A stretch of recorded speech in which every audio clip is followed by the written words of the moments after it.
دا د مخارجو باب نمبر 4 روانو باغې کې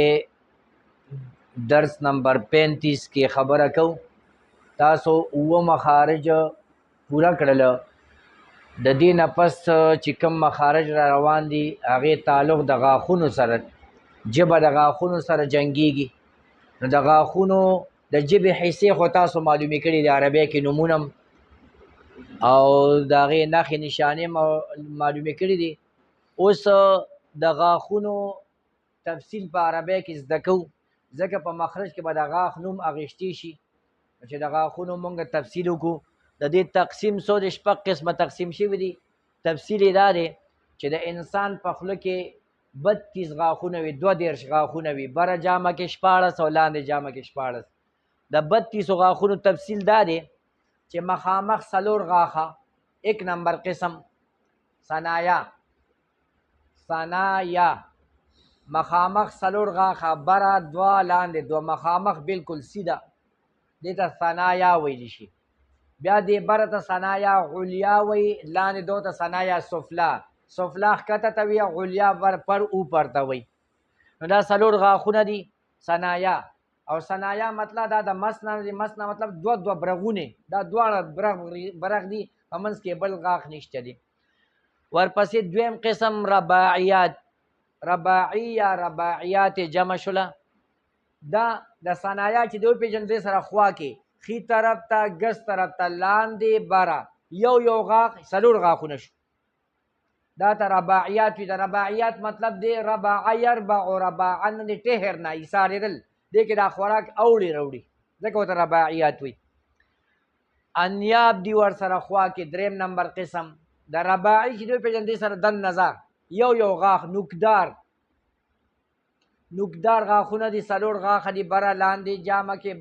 کې خي طرف ته ګس طرف ته یو غاښ څلور غاښونه شو انیاب متوي کواسر متوي انیاب مطلب کوچیلی چیچل په دې باندې کېږي نوکدار دي او کواسر توړنه ماتول په دې غاښونو کېږي انیاب دا نوکدار دغه څلور غاښه شو نو دا 12 غاښه دا مخامخ داړو کې رالل ثنایا څلور رباعي څلور انیاب څلور دا په داړو کې رال مخامخ کاری ورپسې د جامع غاښونه شروع کېږي 20 غاښه دي تاسو ته 12 وي 20 پاتې شو هغه د 20 تفصیل دا دی زواحق د انیاب سره خوا کې دننه یو غاښ دا غاښ د جامع لومبنی پوڼی یو دا غاښ یو دا څلور غاښ شو زواحق وي زواحق ضحک خندا ته وي دغه ځای پورې د خندا دوران کې خوله کولاویږي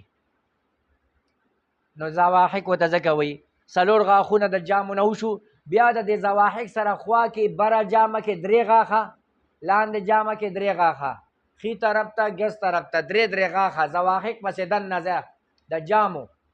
طواحن ورته وي طواحن دا 12 غاښه شو